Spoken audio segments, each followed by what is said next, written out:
이스라엘 백성들은 요단강을 하나님의 기적적인 도움으로 건넜습니다.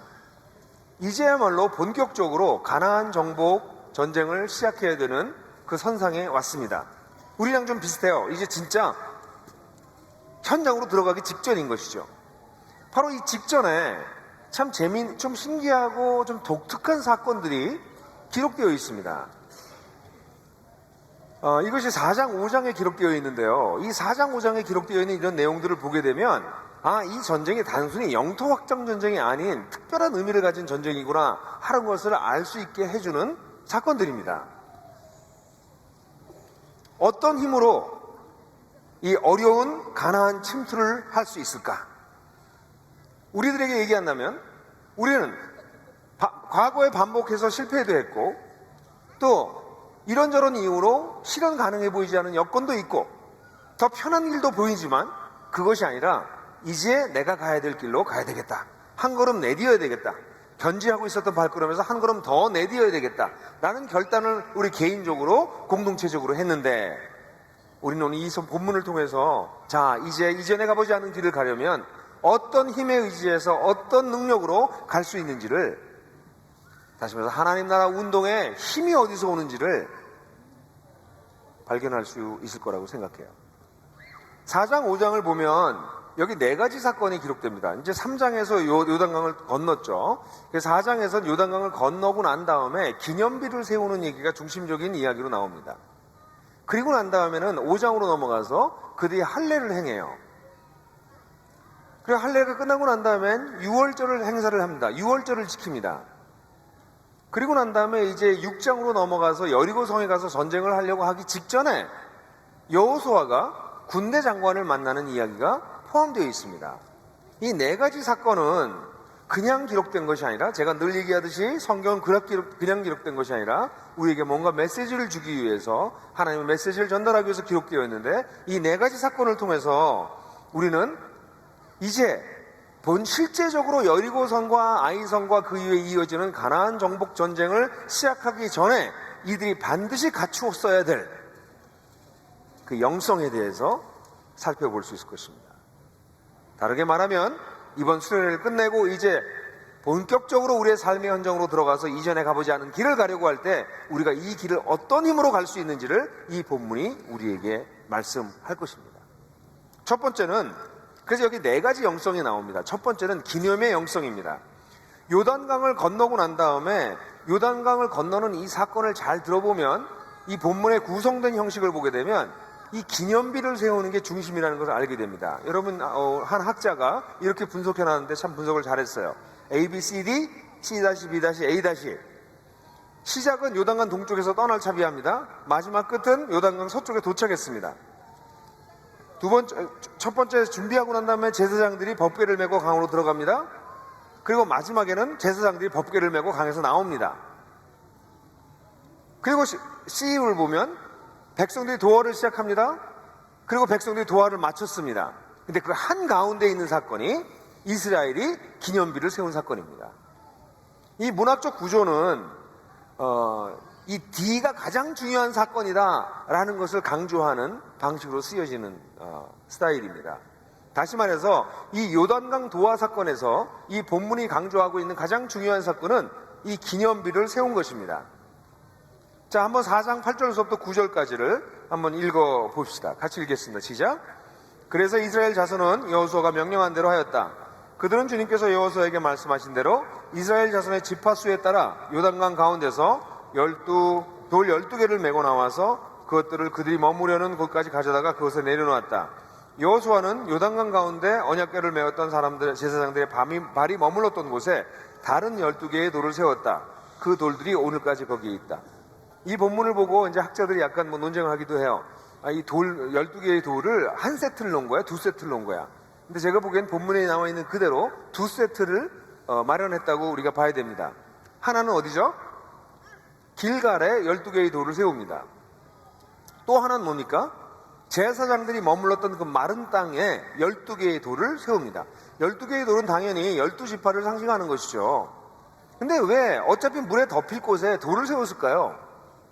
하나는 밖에 세웠으니까 그 의미는 나중에 4장 20절부터 24절에서도 나오지만 먼저 우리가 생각해봐야 될 것은 왜 물에 잠길 곳에 거기다 돌을 12개를 세웠을까요? 그건 뭐를 의미하는 것일까요?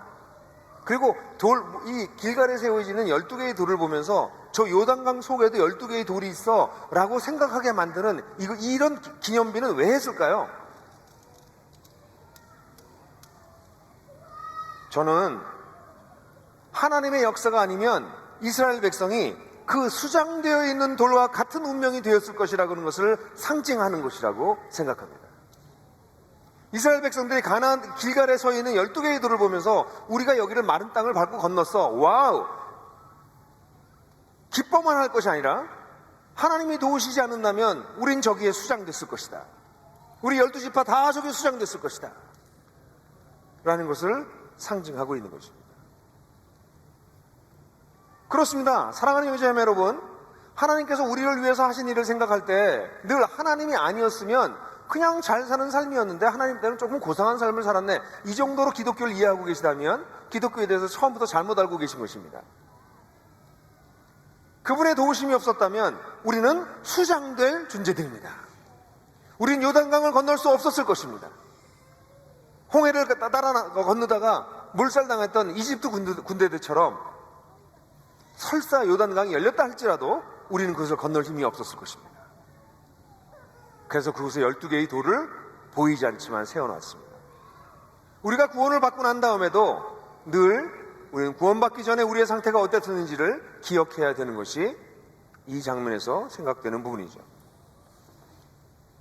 그리고 난 다음에 이 본문의 맨 끝에 부분을 보게 되면 이 요단강 서편에 이제 다다랐습니다. 다다르고 난 다음에 길갈에 이르렀다 19절에 얘기하고 난 다음에 20절에서 24절에 다시 한번 기념비에 대한 얘기를 해요. 다시 한번 20절에서 24절까지 한번 읽어보겠습니다. 시작. 여호수아는 요단강에서 가져온 돌 12개를 길갈에 세우고 이스라엘 자손에게 이렇게 말하였다. 당신들 자손이 훗날 그 아버지들에게 이 돌들의 뜻이 무엇인지 묻거든 당신들은 자손에게 이렇게 알려주십시오. 이스라엘 백성이 요단강을 마른 땅으로 건넜다. 우리가 홍해를 다 건널 때까지 우리 하나님이 우리 앞에서 그것을 마르게 하신 것 같이 우리가 요단강을 다 건널 때까지 주 우리 하나님이 요단강물을 마르게 하셨다. 그렇게 하신 것은 땅의 모든 백성이 주님의 능력이 얼마나 강하신가를 알도록 하고 우리가 영원토록 주 우리 하나님을 경외하도록 하려는 것이다. 여러분, 여호수아는 이렇게 얘기하고 있습니다. 그들이 이 요단강을 건넌 사건을 이 돌들을 세워놓음으로 훗세대가 와서 이 요단강을 실제로 건너본 것을 경험하지 못한 사람들, 그것을 들어서만 안 사람들이 왔을 때 그 돌을 보여주면서 이 돌은 그 요단강에서 가져 나온 건데 하나님께서 우리가 이걸 건널 때까지 이 강을 마르게 하셨어. 그걸 기념하기 위해서 세운 것이야 라고 알려주라고 얘기하는 것입니다. 여러분, 기독교는 하나님이 지금 나에게 일하신 것 중요하지만 그보다 더 중요한 것이 있습니다. 기독교를 개인의 체험의 종교로 바꿔놓으면 그것은 다른 종교와 별로 다르지 않습니다. 다른 종교에도 체험이 다 있어요. 근데 기독교의 우리의 체험은 나의 개인적 체험의 밀도, 강도, 깊이, 신비에 있는 것이 아니라 하나님의 역사가, 하나님의 일하심이 실제 역사 속에서 벌어졌다는 데 있습니다. 하나님은 실제 역사 속에서 일하셨다는 데 있습니다. 그래서 이런 전통이 바로 여기서부터 세워지기 시작하는 것이죠. 역사적 진리에 대해서 기억하고 회고하고 그것을 전수하는 것, 이게 우리의 영성의 다른 종교와 다른 특별한 영성의 부분입니다. 다시 말하죠. 역사적 진리, 다시 말해서 하나님께서 인간의 역사 속에 오셔서 일하셨던 그 진리에 대한 기억, 회고, 그리고 다음 세대에 전수하는 것, 이것이 우리 영성의 아주 기본이 되는 중요한 부분인 것입니다. 이렇게 하는 이유가 무엇입니까? 24절에 목적이 나옵니다. 첫 번째, 땅의 모든 백성, 여기 땅이 다시 한번 나와. 이 땅에 사는 모든 사람들은 이 땅이 하나님의 것이고 그 사람들도 하나님의 것입니다. 그러므로 땅의 모든 백성들이 하나님의 얼마나 강력한 능력을 가지고 계신지, 다시 말해서 하나님이 주인이시라고 하는 것을 알게 하길 바라고, 또 우리는 이것을 보고 주 우리 하나님을 경외하도록, 두려워하도록, 하나님을 함부로 대하지 아니하도록, 하나님 없이는 우리가 살 수 없다고 고백하도록 하기 위해서 이렇게 하셨다는 것이죠. 사랑하는 형제자매 여러분, 이전에 가보지 않은 길로 들어가시려면 첫 번째, 우리는 역사적 진리를 기념해야 됩니다. 하나님께서 하셨던 일들을 기념해야 됩니다. 이스라엘 백성들이 요단강을 도하하고 난 다음에, 그리고 이 길갈에 12개의 돌을 세워놓고 요단강에 잠겨있는 12개의 돌을 생각하면서 하나님께서 하셨던 일을 기억했던 것처럼 우리는 무엇을 기억해야 될까요?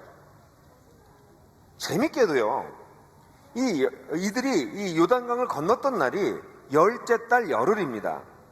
열째 달 열흘은요, 어떤 날인지 아세요? 이게 3, 4월에 오는 건데, 유대인의 달력에 의하면 우리가 쓰고 있는 3, 4월에 이 열달이 와요. 첫째 달이 와요. 근데 첫째 달에 열흘인데, 이 첫째 달 열흘은 그냥 기록된 게 아니에요. 왜냐하면 출애굽기 12장 3절과 6절을 보면 이 첫째 날 열흘의 의미가 있습니다. 다 같이 한번 읽어볼까요? 시작. 온 이스라엘 회중에게 알리어라. 이달 열흘날 각 가문에 어린 양 한 마리씩, 곧 한 가족에 한 마리씩 어린 양을 마련하도록 하여라. 너희는 그것을 이달 19날까지 두었다가 해질 무렵에 모든 이스라엘 회중이 모여서 잡도록 하여라.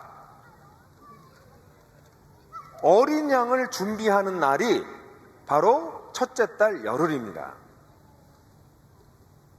그리고 실제로 여러분들이 아시는 것처럼 이 돌을 세우고 난 다음에, 그리고 할례를 하죠. 그리고 난 다음에 유월절 축제를 하는데, 유월절 축제가 바로 19날 오게 됩니다. 여러분, 이 사건들이 그냥 이렇게 배치된 게 아니에요. 실제로 우리는 무엇을 기념해야 됩니까? 유월절 어린 양이 이 땅에 오신 것을 우리는 기억해야 됩니다. 유월절 어린 양은 누구입니까? 우리 주 예수 그리스도이십니다. 세상 죄를 지고 가는 어린 양을 보라. 예수께서 이 땅에 역사 속에 오셨습니다. 그리고 예수께서 죽으셨습니다. 예수께서 죽으신 것을 기념하는 유월절을, 우리 예수님의 죽으심을 상징하는 어린 양의 피를 문설주에 다 발라서 그 문설주에 있는 어린 양의 피를 보고 심판의 천사가 그냥 지나가도록 만들었던 그 예수님이 십자가에서 죽으신 그 사건, 그 사건이 새 시대를 맞은 우리들이 기억해야 될 가장 중요한 사건입니다. 하나님이 이 땅에 오셨습니다. 어린 양이 준비되어서 그가 우리를 위해서 돌아가셨습니다. 여러분, 요단강을 도하한 것은 새로운 출발을 상징합니다. 요단강을 건넜다는 것은 이제 가나안 땅의 임차인이 바꾸는 일이 시작됐다는 것입니다.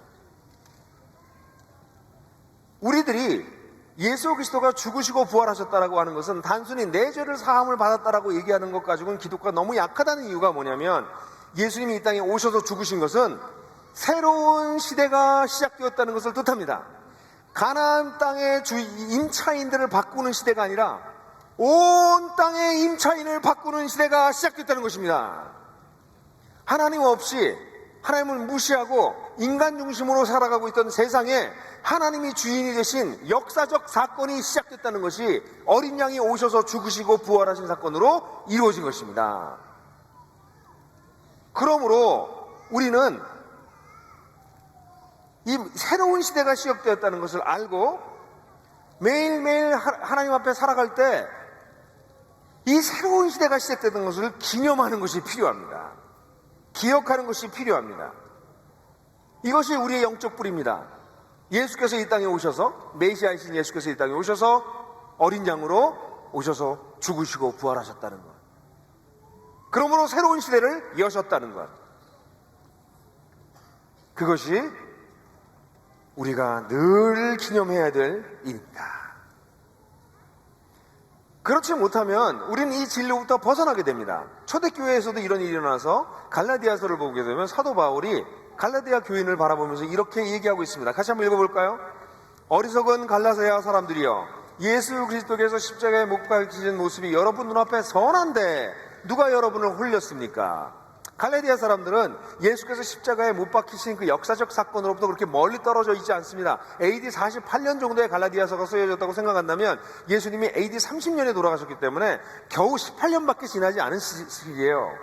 예수님이 역사적으로 돌아가신 게 18년 전 일인데, 아니 벌써부터 이 예수로부터 멀어지고 있다고 너희들이?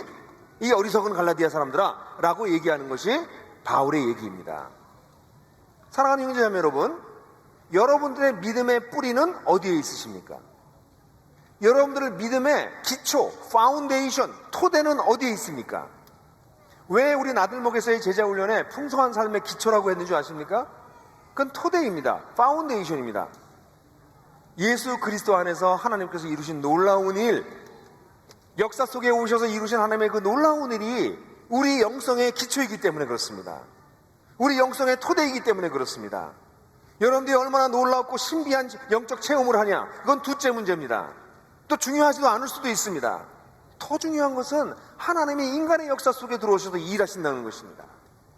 그래서 이 여호수아에서의 이 사건을 통해서 하나님이 국지적으로 하나님 나라를 이 땅에 드러낸 것을 보여주시고, 이것은 마치 모형과 같이 훗날 예수께서 오셨을 때 일어날 일들을 거의 방불하게 모형으로 보여주시고, 이제는 인류의 전 역사 속에 세상 전체에 온 땅에 메시아가 오셔서 새로운 일을 시작하셨다는 것을 우리에게 보여주셨습니다. 그래서 우리는 기념해야 됩니다.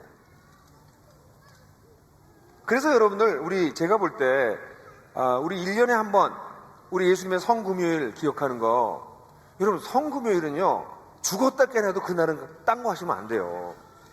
1년에 한 번 있는 날인데 우리가 역사적으로 예수께서 진짜 오셔서 돌아가신 날이 그날이에요. 이스라엘 달력에 따르면 1년에 한 번 성금요일을 제대로 지키지 않는 그리스도인들은 가장 기본적인 기념의 영성을 지키지 않는 사람이에요. 저는 성금요일 날 저녁 예배 때 딴 데 가 있는 분들은 정말 이해할 수가 없어요. 그날은 월차 내셔야 돼요. 직장 때문에 그런 게 어딨어. 지금 직장의 문제가 아니야. 휴가를 내시든지 월차를 내시든지 아니면 그냥 무단 이탈해서 잘리시든지, 그게 낫다니까요. 그만큼 중요한 날입니다. 그만큼 우리의 영성은 역사적 사실에 기초하고 있기 때문에 매년 한 번씩 적어도 우리는 이 성금요일과 부활절 예배를 특별하게 소중하게 여겨야 됩니다. 이것이 역사적 우리의 신앙의 뿌리이기 때문에 그렇습니다. 그뿐만 아니라 이런 수련을 할 때도 우리 수련회, 이 2018년에 이번 수련회, 이거 우리 나들목의 역사 속에 굉장히 중요한 붙긴점이 되는 역사입니다. 그 출정식에 어제 하는 출정식을 이렇게 보면서 이런 방식으로 우리가 출정식을 했으면 좋겠다, 그런 그림이 생겨서 우리 스태프들하고 얘기하다가 이렇게 해서 했는데, 근데 사실 그 퍼포먼스보다 그곳에 참여하고 있는 여러분들의 모습을 보면서 이거는 하나님께서 우리 가운데 일하시는 게 분명하구나, 우리 이걸 기억할 것입니다. 기념하는 거예요. 하나님께서 우리 속에서 일하신 것을 기념하는 것입니다. 역사 속에, 나들목의 역사 속에 하나님께서 일하신 것을 기념하는 것, 이것은 유월절을 기념했던 이스라엘 백성들, 요단강 도하를 기념했던 이스라엘 백성들, 그 전통을 이어받아서 예수님의 돌아가심, 부활하심을 기억해서 성금요일과 부활절을 지키고, 그리고 매번 모일 때마다 우리가 성찬식을 자주 하잖아요. 성찬식이 뭐예요? 예수님이 우리를 위해서 돌아가신 것을 예수님이 다시 오실 때까지 기념하라 라고 말씀하신 것을 지키는 거예요. 기독교의 영성은 기념의 영성입니다. 기념하는 거예요. 하나님께서 우리 가운데 하신 일을. 그러니까 이번 수련회도 여러분들은 그렇게 기념하셨으면 좋겠어요. 2018년은 내 인생의 새로운, 이전에 가보지 않은 길을 가보게 만들었던 그 수련회였다. 2018년 여름 수련회는 우리 나들목교회가 이제 5개의 권역으로 새로운 출정을 했던 그런 역사적인 날이었다. 이걸 기념해야 돼요. 어떻게 기념할까요? 이렇게 동북부, 동북부가 아니라 남부죠? 어디죠? 이거 동북부. 네, 동북부. 야광 팔찌. 이런 거 좋은 거예요. 네? 자다가도 보고, 에브리 스텝. 이거 얼마나 좋습니까? 그랬더니 그것만 있는 게 아니야. 가만 보니까 이런 것도 좋아요. 아주 에브리 스텝. 이건 남부 거죠? 그죠? 남부 거? 예, 보여요? 실제로 우리의 삶에 있어서 여러분들이 하나님께서 하신 일을 기념할 수 있는 방식들이 있다면 다양한 방식으로 기념하십시오.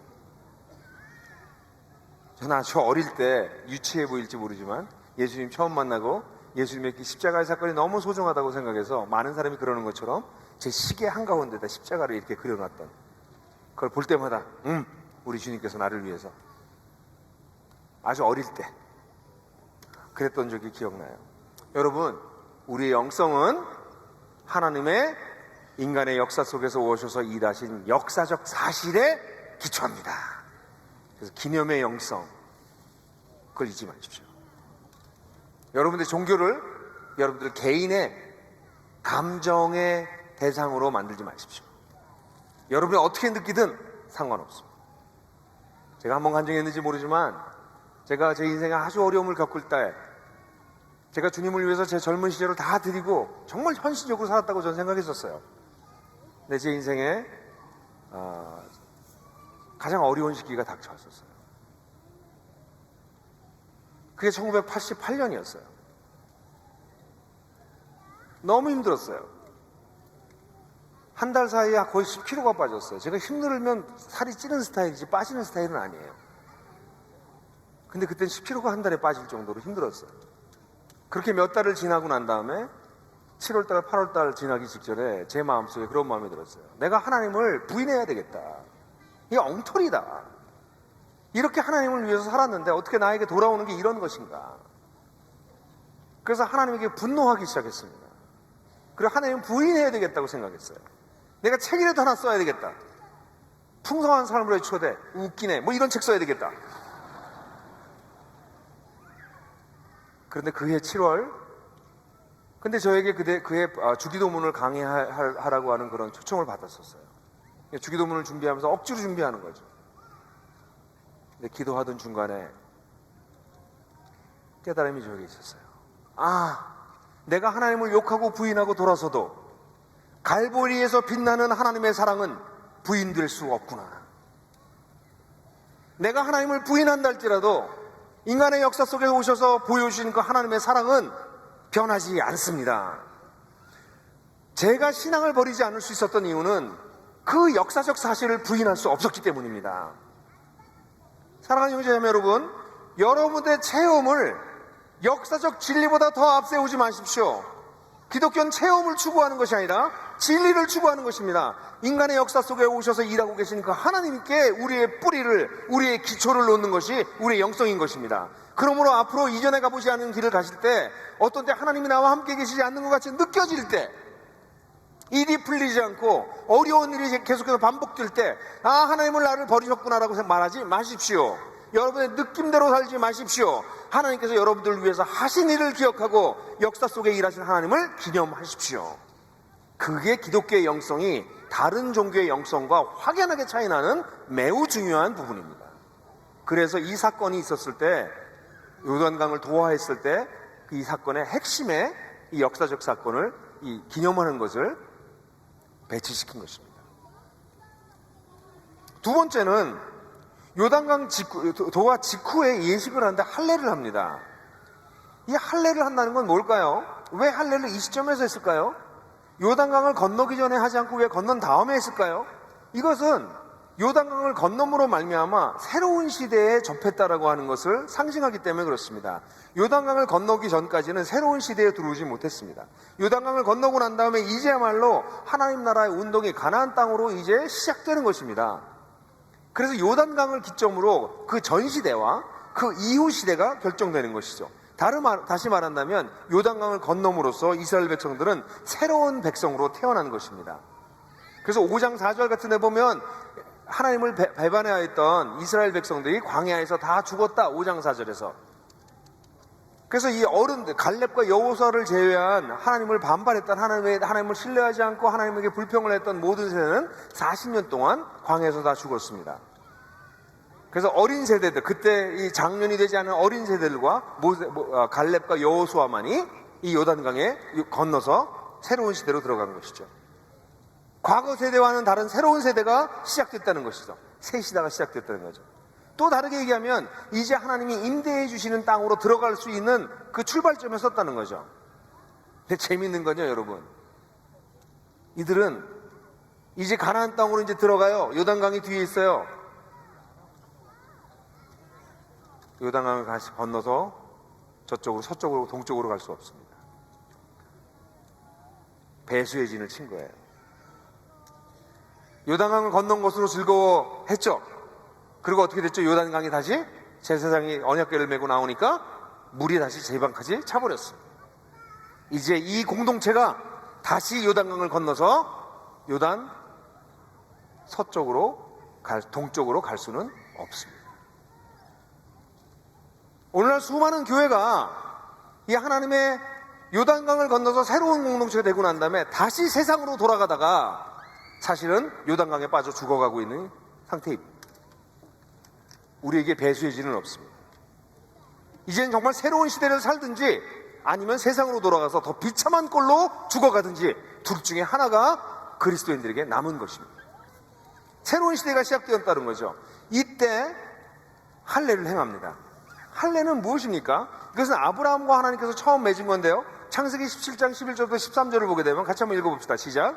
너희는 토피를 베어서 할례를 받게 하여라. 이것이 나와 너희 사이에 세우는 언약의 표다. 대대로 너희 가운데서 남자는 모두 난지 8해 만에 할례를 받아야 한다. 너희 집에서 태어난 종들과 너희가 외국인들에게 돈을 주고 사온 종도 비록 너희의 자손은 아니라 해도 마찬가지로 할례를 받아야 된다. 집에서 태어난 종과 외국인에게 돈을 주고 사온 종도 할례를 받아야 된다. 그렇게 하여야만 나의 언약이 너희 몸에 영원한 언약으로 새겨질 것이다. 여기서 이 할례는 언약의 표입니다. 맨 마지막 절에 나오는 것처럼 나의 언약이 너희 몸에 영원히 언약으로 새겨지는 것입니다. 이제 너는 내 백성이다. 이제 내가 너와 함께한다. 내가 버리지 않는다라고 하는 하나님의 약속을 받았을 때 그것을 마음으로만 받은 것이 아니라 그것을 육체에 새기는 특별한 행위를 하도록 하나님께서 아브라함에게 요청하셨고, 그 할례는 이스라엘 백성들에게 매우 중요한 징표가 됐던 것이죠. 근데 놀랍게 이 할례를 받는 사람들의 대상이 아브라함의 직계뿐만 아니라 너희의 자손이 아니더라도 외국에서 온 종이라도 너희와 함께 있는 나그네라도 라고 얘기하고 있습니다. 여러분, 하나님은 처음부터요 이스라엘의 순혈주의에 관심이 없으셨어요. 처음부터 누구든지 나의 언약을 따라 살겠다고 하면, 하나님께 믿음으로 반응하면 그는 할례를 받을 수 있었습니다. 그래서 하나님의 언약 백성이 될 수 있었던 거죠. 하나님은 처음부터 순혈주의에 관심이 없었습니다. 이스라엘 백성이 그 순혈주의를 만들어냈을 뿐입니다. 아브라함 때부터 하나님은 너의 친족뿐만이 아니라 누구든지 너와 함께 이 언약 백성이 되면 할례를 받을 수 있다고 말씀하셨던 거죠. 그런데 이 본문을 보게 되면 좀 독특한 것은 이집트에서 받은 수치를 제거했다, 굴러가게 했다. 이거를 제가 번역할 때 여호수아 5장 9절을 봅시다. 여호수아 5장 9절을 보면 다 같이 한번 읽죠. 시작.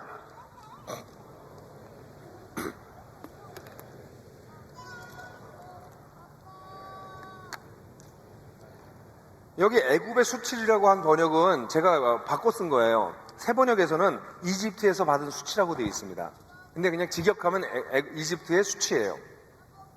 이집트의 수치가 뭘까요? 이것은 새 번역이 번역한 것처럼 이집트에서 너희가 겪은 수모를라고 뜻할 수도 있습니다. 또 어떤 학자들은 이것이 광야에서 죽은 출애굽 1세대를 뜻한다라고 말할 수 있어요. 그러나 사실 그것보다 더 좋은 해석은, 사실 이스라엘 백성들이 이집트를 떠나서 곧장 약속의 땅에 입성하지 못하고 40년 동안이나 그 땅 위에서 배회했습니다. 이 광야 생활을 할 때 이집트 사람들이 이 이스라엘 사람들을 비아냥하고 놀렸을 가능성이 굉장히 높습니다. 우리를 떠나서 새 나라에 들어간 다음에 40년 동안이나 거짓 꼴을 하고 광야를 돌아다니고 있어. 저 신이 정말 살아있는 신이야? 라고 비아냥거렸을 것이라고 생각해요. 실제로 하나님이 이스라엘 백성들을 심판해서 전부 몰살시키려고 하고 싶으실 때마다 모세가 기도하는 내용을 보면 이 내용이 나와요. 출애굽기, 민수기, 신명기에 다 나오지만 출애굽기의 성경 구절 한번 다 같이 읽어보면 출애굽기 32장 12절입니다. 같이 읽죠. 시작.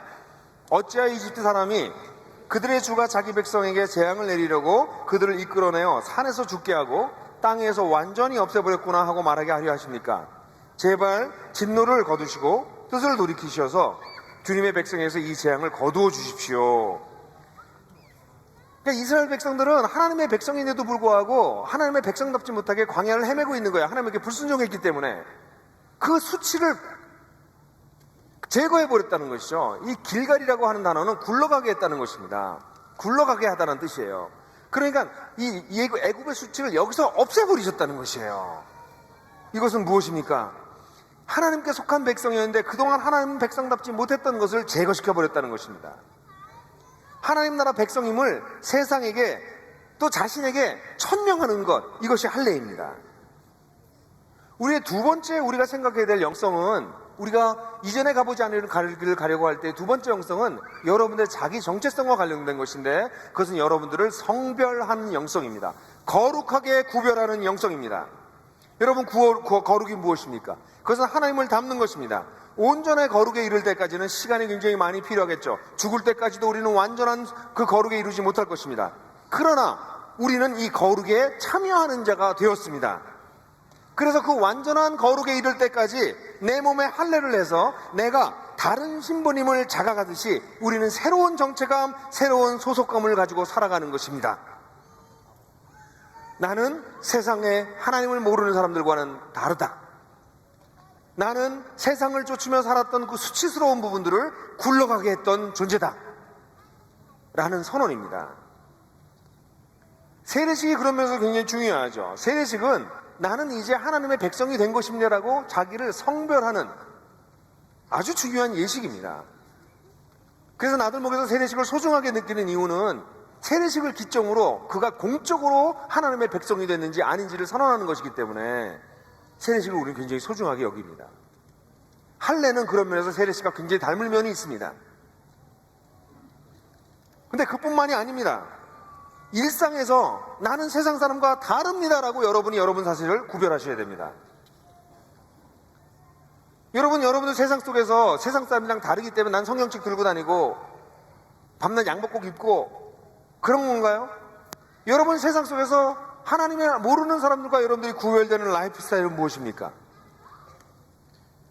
여러분들 이렇게 볼 때 여러분들 속에 여러분들 모르게 세속적인 부분이 여전히 남아있어서 제거해버려야 될, 굴러가버려야 될 애굽의 수치, 아이고 하나님 나라의 백성이라는 게 저 모양이야 라는 손가락을 당할 수밖에 없는 그 수치는 무엇입니까? 그것을 굴러가게 하는 것이 필요합니다. 여러분들을 구별하셔야 됩니다. 어떻게 여러분들을 구별하실 것입니까? 그 구별 속에 영성이 나타나는 것입니다. 아침에 일어날 때 어떻게 일어나십니까? 아이고 죽겠다 하고 일어나십니까? 아침에 눈을 뜨면서 오늘 하루도 나에게 생명을 주신 주님을 찬양하고 하나님 오늘 하루도 제가 멋지게 살아볼게요 라고 시작하십니다. 잠자리에 들 때 그냥 피곤해 지쳐서 그냥 엎어져서 주무십니까? 아니면 하루의 여정을 마친 사람으로 하나님 오늘 잘 지냈습니다. 제가 부족한 것도 있었지만 주님과 동행하려고 애썼습니다. 다른 사람이 보지 못하고 있는 곳에서 구별은 일어납니다. 하루 내내 정신없이 세상을 사는 사람들과 똑같이 사는 것이 아니라 하루에 몇 번씩 하나님과 단둘이 앉아있는 시간을 위해서 5분이든 10분이든 시간을 내는 게 뭐가 그렇게 어렵습니까? 커피도 마시고 담배도 피는데. 근데 그리스도인들이 그렇게 자기를 구별하는 특별한 자기만의 비밀들이 없으면 영성이 깊어지지 않습니다. 여러분들을 구별하려고 애를 쓰세요. 여러분들이 술자리에 가시는 건 문제 없습니다. 근데 술자리에 가서 여러분들은 여러분 자신을 구별하십니까? 아니면 하나님을 모르는 사람과 똑같습니까? 그럼 가지 마십시오. 여러분들이 구별이 됩니까? 여러분들에게 라인이 있습니까? 내가 넘어갈 수 없는 라인이 있습니까? 왜냐하면 우리는 애굽의 수치를 받은 백성들과는 다르기 때문에 그렇습니다. 여기 뭐가 나와야 돼요? 아멘. 아무래도 기계 만들어야 될 것 같아요. 우리는 애굽의 수치를 당하면 안 됩니다, 여러분. 애굽의 조롱거리가 되면 안 됩니다. 우리는 하나님 나라의 백성이기 때문입니다. 그러므로 우리는 우리 자신을 구별해야 돼요. 여러분, 청지기 헌금을 하는 거, 저는 청지기 헌금을 할 때마다, 제가 헌금을 할 때마다 제가 누군지를 기억합니다. 제가 지정을 헌금을 할 때든, 청지기 헌금을 다시 1년마다 한 번씩 계획을 할 때든, 그리고 가끔씩 제가 우리 홈페이지에 들어가서 제 헌금 내역을 살펴볼 때든, 제 자금을 내가 가지고 있는 이 돈을 어떻게 사용하는가를 생각할 때마다 내가 정말 다른 존재구나라는 것을 스스로 구별합니다.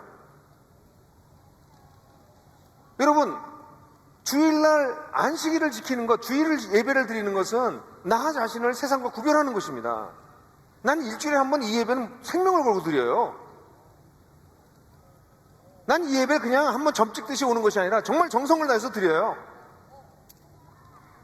그리고 주일날 나는 하나님께서 가르친 안식을 하려고 노력해요. 그날 정말 쉬려고 해요, 하나님 앞에서. 그게 여러분들을 구별하는 방식들입니다. 여러분들은 여러분 자신을 구별하는 방식이 있으십니까? 없으시다면 애굽의 수치를 달고 사시는 것입니다. 애굽의 수치를 달고 사는 사람이 어떻게 이전에 가보지 않은 길을 갈 수 있겠어요? 사랑하는 형제자매 여러분, 다른 사람에게 그것을 요구하지 마십시오. 여러분 스스로 여러분들을 성별하는 영성을 가지십시오. 나는 다른 존재다. 나는 하나님의 사랑을 받은 존재다. 나는 하나님께 속한 존재다. 나는 하나님 나라 운동을 하는 운동원이다. 그러므로 나는 이렇다. 딴 사람에게 얘기하지 마시고 여러분 스스로 성별할 수 있는, 여러분 스스로 정체감과 소속감을 선명히 할 수 있는 것을 만드십시오. 근데요, 그럼 이제 이런 생각하는 거예요, 여러분. 그거 피곤한데. 그냥 적당히 일주일 살다가 주일날 와서 예배 한번 잘 드리고 헌금하는 게 좋지 않겠어요? 그거 너무 피곤해요, 목사님. 어떻게 일주일 내내 자기를 성별하고 살아? 이렇게 얘기를 하실 분이 계실 수 있어요. 이게 얼마나 중요한 사건인 줄 아세요? 여러분, 할례를 받으면요, 굉장한 고통을 당합니다. 그래서 여러분들 아십니까? 창세기 34장에서는 야곱의 딸 가운데 디나라고 하는 딸이 이방인 히위족 속에 세겜이라는 애한테 욕을 봐요. 그러니까 이 야곱의 아들들이 얘네들한 이 히위족 속에게 복수를 하기 위해서 뭘 제안합니까? 그럼 우리가 화해할 테니까 대신 너희가 할례를 받고 우리 민족이 돼. 그 당시도 이 할례를 받으면 이스라엘 백성과 같은 민족이 된다는 걸 알았기 때문에 전쟁이 일어나는 걸 무서워했더니 히위족 속은 오케이, 그럼 우리가 할례를 받을게. 그래서 전부 다 할례를 받아가지고 다 치료가 돼서 움직이지 못하고 있을 때, 그때 야곱의 아들들이 가서 그들을 진멸했습니다. 아주 치사한 방법의 전쟁이죠. 예? 그러라는 걸 가르치는 게 아니에요. 근데 여기서 우리가 알 수 있는 게 뭐예요? 이스라엘의 모든 장정에 할례를 받고 있다는 얘기는 이제 이 정보가 누출되면 여리고가 들어와서 공격할 수 있는 최고의 찬스라는 얘기입니다. 이스라엘 백성들은 요새도 없었어요. 성도 없었어요. 거기 텐트 치고 있었어요. 근데 군대에 나가서 싸울 수 있는 사람이 전부 누워서 지금 치료받고 있어요. 잘 걷지도 못해요. 이런 바보 같고 위험한 짓을 한다고요, 거기서? 바보 같은 짓이죠. 나중에 땅을 다 정복하고 안정되고 난 다음에 해야지. 이게 성별의 영성을 갖지 못한 사람들이 가지고 있는 생각입니다. 지금은 이거 할 때가 아니에요. 난 하나님과 나를 성별하기보다는 바쁜 일이 너무 많아. 해야 될 일이 너무 많아. 이랬다 내가 공격당할 텐데, 이랬다 내가 죽을 텐데, 하나님이 우리를 지키실 걸 알기 때문에, 내가 하나님의 백성이기 때문에 나를 성별하는 것입니다. 이건 불편한 일입니다. 그러나 그것이 자신의 라이프 스타일이 되기 시작했을 때 자신의 소속감과 정체감이 선명해져서 영성이 깊어지기 시작하는 것입니다. 그래요, 공격당할 위험성이 있습니다. 안식일을 지키는 거 어려워 보입니다. 일주일 7일을 다 일해도 힘들어 죽겠는데, 그래도 살똥말똥인데 하루를 쉬라고요? 이날 비즈니스 하지 말라고요? 하나님을 믿고 자신을 구별하는 것입니다. 내 돈이 쥐꼬리만 한데 이걸 가지고 또 하나님께 헌금을 하라고요? 거기서 무엇을 띄어서 나의 모든 재정이 하나님께 달렸습니다 고백하는 성별이 영성입니다. 그래서 이스라엘 백성들은 이 위기의 순간에 할례를 행하고 하나님을 신뢰하고 진에서 치유되기를 기다리고 있었습니다. 이것이 두 번째 영성입니다. 세 번째 영성은 일상의 영성이라고 말할 수 있습니다. 성별하고 경척하고 난 다음에, 그래서 이제 할례를 끝나고 난 다음에 3일 후에 어느 정도 치료가 되고 난 다음에 여호수아 5장 10절 11절 12절을 보면 다 같이 한번 읽어보죠. 시작. 이스라엘 자손은 길갈에 진을 치고 그달 19날에 저녁에 여리고 근방 평양에서 6월절을 지켰다. 6월절 다음 날 그들은 그 땅의 소출을 먹었다. 바로 그날에 그들은 누룩을 넣지 않은 빵과 볶은 곡식을 먹었다. 그 땅의 소출을 먹은 다음 날부터 만나가 그쳐서 이스라엘 자손은 더 이상 만나를 얻지 못하였다. 그들은 그해 가나안 땅에서 나는 것을 먹었다. 여러분, 6월절을 지켰어요. 이것은 아까 본 것처럼 열 나흘째 6월절을 지키고, 이거는 다시 한번 역사적인 진리를 회고하는 그런 시간이었죠. 근데 6월절을 지켰다는 내용을 그렇게 자세하게 설명하고 있지는 않습니다. 왜냐하면 이들은 지금 6월절에 방불하는 요단강을 건너는 사건을 겪었기 때문에 6월절을 그냥 지켰다라고 간단하게 서술하고 난 다음에, 오히려 강조점은 6월절을 지키고 난 다음에 그들이 그 다음날 그 땅의 소출을 먹었다고 그래요. 그랬더니 그 다음날부터 만나가 끊겼습니다. 그리고 그때부터는 그들이 그 땅에서 난 소출을 먹기 시작했다는 얘기를 기록하고 있습니다. 이것이 무엇을 얘기하고 있는 것일까요? 지금까지 이스라엘 백성들은 광야에 있으면서 비범한 은혜를 받으면서, 특별한 은혜를 받으면서 살았습니다. 근데 이제 가나안 땅에 들어왔을 때는 이제부터는 자기가 손으로 일해서 그 땅에 나는 소출을 먹고 살아야 되는 일상의 삶으로 바뀌어 온 것입니다. 시대가 바뀐 거예요. 특수한 하나님의 은혜가 필요한 시대가 아니라 이제는 네가 일해서 네가 먹고 살아야 되는 그런 시대로 바뀐 것입니다. 여러분, 이제 우리는 이전에 가보지 않은 길로 갑니다. 그것은 일상으로 돌아가는 것입니다. 수련회는 우리에게 특별한 은혜의 시간이에요. 이 시간에 여러분들이 듣고 있는 이 말씀은 만나 같은 것이에요. 물론 양이 너무 많아서 소화가 좀 되지 않지만 만나 같은 것이에요. 주일날 예배도 마찬가지입니다. 주일날 예배도 특별한 은혜의 시간입니다. 하나님이 특별하게 우리를 위해서 은혜를 준비한 시간들이에요. 그런데 우리의 영성은 이렇게 수련회나 또는 예배에 임하는 하나님의 특별한 은혜에만 의존하면 안 됩니다. 우리는 여기서 내려가게 됩니다. 수련회가 끝나고 주일에 공동체 예배가 끝나고 또는 가정교회 예배가 끝나고 우리는 늘 사암터로 다시 나가게 됩니다. 그때 우리에게 필요한 것이 일상의 영성입니다. 일상에서 사는 영성입니다. 일상의 영성은 무엇입니까? 그것은 우리가 살아가고 있는 일을 하면서 나의 가족이 먹고 살고 내 일을 통해서 하나님의 세상 경영에 참여하는 것, 이것이 일상의 영성입니다. 여러분, 우리가 먹고 사는 일이 굉장히 소중한 일입니다. 내 가족을 먹여 살리는 일이 중요한 일입니다. 내가 열심히 일해서 그 소출로 나와 세상 사람들을 먹게 만드는 것, 그것은 영적인 일입니다. 하나님께서 정말 이스라엘 백성을 독특하게 여기셨으면 만나를 계속 주시면 더 좋지 않겠어요? 근데 만나를 그만 주십니다. 이제는 그 땅에서 너희가 노동해서 얻은 걸로 먹고 살아라. 일상의 삶으로 돌아갈 것을 주님께서 얘기하시는 것이죠. 사랑하는 형제자매 여러분, 우리가 일상 속에서 노동을 하든 공부를 하든 무엇을 하든 하나님 나라를 위해서 하나님을 의식하고 사십시오. 여러분들이 하는 일들이 그냥 단순히 입에 풀칠하기 위해서 하는 것, 그것도 거룩한 일입니다. 우리 가족만 먹이는 것도 귀한 일이지만 우리 가족뿐 아니라 내가 고용한 사람, 나와 함께 일하는 사람, 이런 사람들을 위해서 이들이 잘 먹고 살 수 있도록 소출이 증대될 수 있도록 애쓰는 것, 그래서 하나님의 세상 경영에 참여하는 것, 거룩한 일입니다. 왜냐하면 그 소출을 가지고 사람들은 먹고 살기 때문에. 그런 일들을 할 수 있도록 주님께 기도하십시오. 여러분들 일이 그런 일입니다.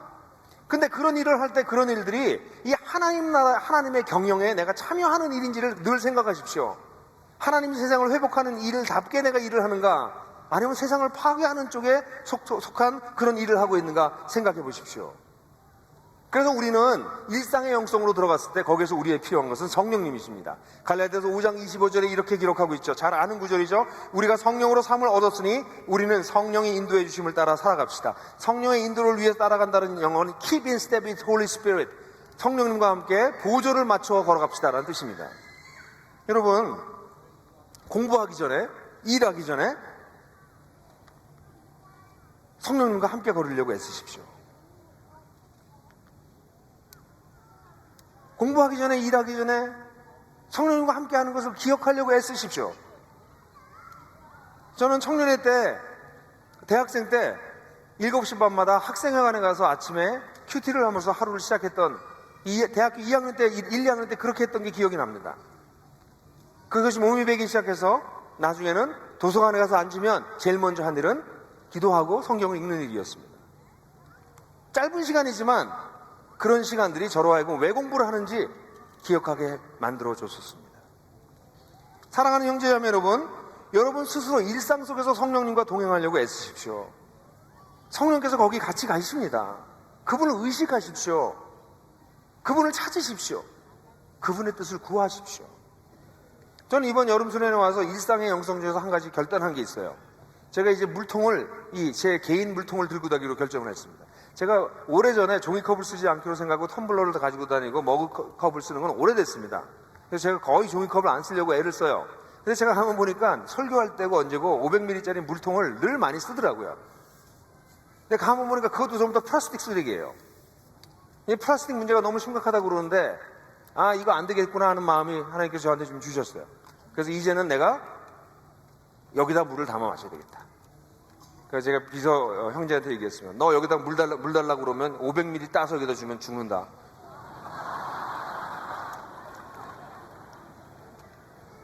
정수기에서 물을 뽑든지 아니면 수돗물을 마시든지, 수돗물 마셔도 죽지 않거든요. 그래서 우리 일상 속에서 우리가 할 수 있는 일이 무엇인지를 찾아봅시다. 성령님과 동행한다는 것이 무엇인지, 지금 플라스틱이 지금 어떻게 벌어지고 있습니까, 여러분? 일상 속에서 우리가 주님을 따라가는 걸 생각해 보십시오. 지금 우리가 다 같이 죽어가고 있어요. 이거 무지무지하게 덥잖아요. 그래서 우리 에어컨 돌리잖아요. 에어컨 돌리면 이산화탄소 더 많이 나오거든요. 온실가스 더 많이 증대되거든요. 그 온도는 더 올라가거든요. 그 더 하니까 또 에어컨 켜거든요. 여러분, 에어컨 밤에 켜고 어떤 사람은 에어컨 켜놓고선 이불 두껍게 덮고 자요. 자기가 지금 뭘 하고 있는지 몰라요. 세상 경영에 반대로 가고 있는 거죠. 세상을 망가뜨리는 일을 자기가 하고 있는 거예요. 온도를 27도나 28도로 맞추십시오. 에어컨을 하시고 싶으시면. 근데 제가 해보니까 27도로 하면 좀 추워요. 28도로 하면 더워서 깹니다. 저는 에어컨 만드는 분들에게 간절히 부탁해요. 27.5도를 좀 만들어주세요. 근데 어떤 분들 23도, 22도 해놓고 이불을 이렇게 덮고 자고 있어요. 무슨 짓을 하는 거냐고요. 여러분, 우리 일상 속에서 하나님의 경영에 참여한다는 것이 무엇입니까? 성령께서 우리 가운데 일하신다는 것이 무엇입니까? 아주 사소한 것부터 주님을 따라갈 수 있는 방법들을 찾고 고민하고 그 주님과 동행하면서 사는 겁니다. 얼마나 재밌고 멋있습니까? 일상의 영성이 세 번째라면 이제 마지막으로 여러분들에게 소개할 영성은 싸움의 영성입니다. 재밌게도 이렇게 만나를 먹었다는 사건이, 만나가 그쳤다는 사건이 얘기 나오고 난 다음에 맨 마지막 사건이 여리고성에 들어가기 전에 이 여호수아가 군대 장관을 조우합니다. 5장 13절부터 15절까지 한번 같이 읽죠. 시작. 여호수아가 여리고에 가까이 갔을 때 눈을 들어서 보니 어떤 사람이 손에 칼을 빼들고 자기 앞에 서 있었다. 여호수아가 그에게 다가가서 물었다. 너는 우리 편이냐 우리의 원수 편이냐? 그가 대답하였다. 아니다. 나는 주님의 군사사령으로 여기에 왔다. 그러자 여호와서는 얼굴을 땅에 대고 절을 한 다음에 그에게 물었다. 사령관님께서 이 부하에게 무슨 말씀을 하시렵니까? 주님의 군대사령관이 여호수아에게 말하였다. 내가 서 있는 곳은 거룩한 곳이니 너의 발에 신을 벗으라. 여호수아가 그대로 행하였다. 자, 6월절도 다 지켰고요. 이제는 곧장 이제 올라가야 될 것 같은데 이때 이 사건이 기록되고 있습니다. 좀 이상한 사건이 기록되어 있습니다. 준비가 끝났습니다. 이제 본격적으로 여리고성을 정복하러 가야 되는데 이 사건은 왜 기록된 것일까요? 이 사건을 통해서 여호수아에게, 이스라엘 백성들에게 하나님께서 선명하게 말씀하시는 것은 가나안 정복 전쟁의 주체가 하나님이지 이스라엘이 아니라는 것입니다. 여호수아도 아니라는 것입니다. 군대 장관이 칼을 뺀 상태로 서 있었습니다. 하나님의 군대가 동원되었다는 것입니다. 임전태세를 갖추고 있다는 것입니다. 여러분, 여러분들이 이전에 가보지 않은 길을 갈 때 그것이 하나님 나라의 일일 때 여러분 두려워하지 마십시오. 그것이 하나님의 전쟁이면 하나님의 군대 장관이 그 일을 이루실 것입니다. 여러분들 5개의 네트워크 가는 거 별로 두려워하지 저는 않습니다. 왜냐하면 우리가 이것이 하나님의 뜻에 따라 간다면 군대 장관이 우리 앞서 행할 것이기 때문에 그렇습니다. 그게 우리의 믿음입니다. 그런데 여기 아주 중요한 질문이 있어요. 여호수아가 물어봐요. 우리 편이냐 우리 원수 편이냐. 그러니까 이 사람이 대답하지는 않습니다. 하나님은 우리 편이 아니십니다. 이 전쟁은 이스라엘 대 가나안인의 전쟁이 아니라 하나님 나라 대 세상 나라의 전쟁인 겁니다. 여호수아는 이 군대 장관이 우리 편이길 바랬습니다. 근데 여호수아에게 하나님은 내가 너희 편이야 라고 얘기하지 않으십니다. 대답을 안 하십니다. 나는 주님의 군대 사령관이다. 이 이야기는 무슨 말입니까? 이스라엘도 언제든지 군대 장군의 칼을 맞을 수 있습니다. 이스라엘도 하나님이 이스라엘 편이 아니라 하나님 나라의 중심에 계시기 때문에 이스라엘이 세상으로 돌아가면 그들도 칼을 맞을 수가 있습니다. 사랑하는 형제 여러분, 하나님이 우리 편이라고 말하지 마십시오. 내가 하나님의 편인지 늘 생각하십시오. 일부 그리스도인들이 가지고 있는 위험한 발상이 여기에 있습니다. 하나님이 우리 편이시니 두려울 것이 없도다. 그 말이 틀린 말이 아니지만 그때는 반드시 전제되어야 될 것이 우리가 하나님의 편일 때입니다. 기독교 승리주의의 위험성이 여기 있습니다. 하나님이 우리와 함께 하시니 우리는 모든 것을 할 수 있다. 멋있죠? 칼 맞을 수 있습니다. 하나님은 우리 편이 아니라 우리가 그의 편이 되어야 되기 때문에 그렇습니다. 그렇기 때문에 그러니까 이 여호수아가 깜짝 놀라서 그럼 말씀하십시오. 어떡할까요? 그랬더니 군대 장군이 거룩한 곳이니 발에 신을 벗어라 이렇게 말합니다. 신발을 벗는 행위는 무엇입니까? 그것은 경외를 하는 것입니다. 하나님을 경외하는 것이 너에게 필요하다는 것입니다. 하나님 나라의 일을 하는 사람들 가운데 하나님을 결국은 수단으로 사용하는 사람들이 적지 않습니다. 또 하나님께서 하시는 일을 봐서 일이 자꾸 일어나면 그런 유혹도 생깁니다. 근데 우리는 늘 두려워해야 됩니다. 나는 하나님의 편인가? 하나님이 내 편이라고 하는 잘못된 믿음을 가지고 함부로 행하지 마십시오. 위험한 생각입니다. 그리고 실제로 이스라엘은 칼을 맞습니다. 아이에서.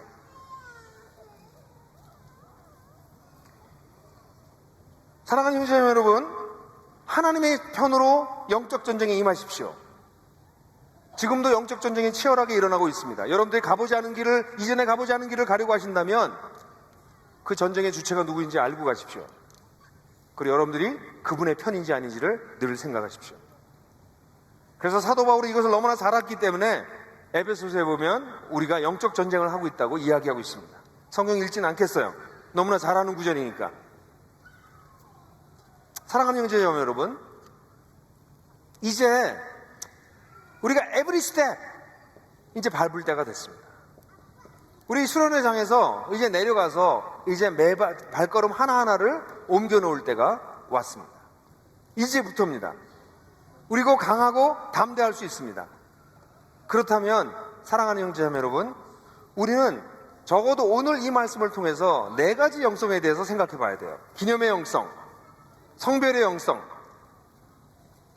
세 번째가 뭐죠? 일상의 영성, 마지막 싸움의 영성.